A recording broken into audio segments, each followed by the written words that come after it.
Hi viewers, welcome to my channel. 'గాయపడ్డ సింహం' movie review. Movie మీద ఫస్ట్ నా ఒపీనియన్ చెప్పాలంటే నాకైతే పెద్ద అయితే నచ్చలేదు. కొన్ని కామెడీ సీన్స్ బానే వర్కౌట్ అయినాయి కానీ మొత్తం అయితే వర్కౌట్ అవ్వలేదు సరిగ్గా. మూవీ స్టోరీ ఐడియా అయితే బానే ఉంది కానీ కొంచెం సరిగ్గా ఎగ్జిక్యూట్ చేసి ఉండాల్సింది సరిగ్గా మూవీని. ఫస్ట్ హాఫ్ విషయానికి వచ్చేస్తే ఫస్ట్ హాఫ్‌లో పెద్ద ఏముండదు. అది సోసోగా వెళ్ళిపోతా ఉంటుంది అంతే. అంత ఇంపాక్ట్ ఏమి ఉండదు. కొన్ని కామెడీ సీన్స్ బానే ఉంటాయి. ఇంటర్వల్ పోర్షన్ కూడా బానే వర్కౌట్ అయింది ఫస్ట్ హాఫ్‌లో. సెకండ్ హాఫ్ కూడా ఫస్ట్ హాఫ్‌లోనే అలా అంత ఇంపాక్ట్ ఏమి ఉండదు. సోసో అలా వెళ్ళిపోతా ఉంటాయి. కొన్ని కామెడీ సీన్స్ జరుగుతా ఉంటాయి కానీ అంత ఇంపాక్ట్ ఏమి ఉండదు. ఫస్ట్ హాఫే కొద్దిగా బెటర్ అనిపించింది నాకెందుకో. సాంగ్స్ అండ్ బీజీఎం విషయానికొస్తే సాంగ్స్ అయితే అంత ఇంపాక్ట్ అయితే అనిపించలేదు. బీజీఎం అయితే పర్లేదు బానే ఉంది.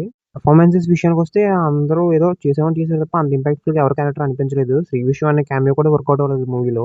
ఇందులో చాలా కామెడీ సీన్స్ ఉన్నా సరే ఏ కామెడీ సీన్ అంత హిలేరియస్‌గా అనిపించదు. సినిమాలో చాలా సినిమాలు రిఫరెన్స్ స్పూఫ్ కింద వాడారు గానీ అంత ఇంపాక్ట్ అయి కూడా పెద్దగా అనిపించవు. ఇంకా ఫైనల్‌గా మూవీ గురించి ఒక్క ముక్కలో చెప్పాలంటే మాత్రం it's a below average movie. నాకైతే పర్సనల్‌గా నచ్చలేదు. ఫస్ట్ హాఫ్, సెకండ్ హాఫ్ అలా ఫన్నీగా వెళ్ళిపోతా ఉంటాయి తప్ప కొన్ని కామెడీ సీన్స్ వర్కౌట్ అయినాయి. కొన్ని కామెడీ సీన్స్ సరిగ్గా వర్కౌట్ అవ్వలేదు. It's a below average movie. ఫైనల్‌గా ఇటువంటి మూవీ రివ్యూస్ కోసం అలాగే మూవీ రిలేటెడ్ వీడియోస్ కోసం మన ఈ ఛానెల్ సబ్స్క్రైబ్ చేసుకొని బెల్ నోటిఫికేషన్ ఆన్‌లో పెట్టుకోండి. అలాగే మన స్టార్ హీరోస్ ఏ మూవీతో స్టార్ట్ చేసుకున్నారో దాని గురించి ఒక వీడియో చేశాను. ఇంట్రెస్ట్ ఉంటే ఆ వీడియో చూడండి. సో ఫైనల్‌గా that's it. Thank you for watching this video.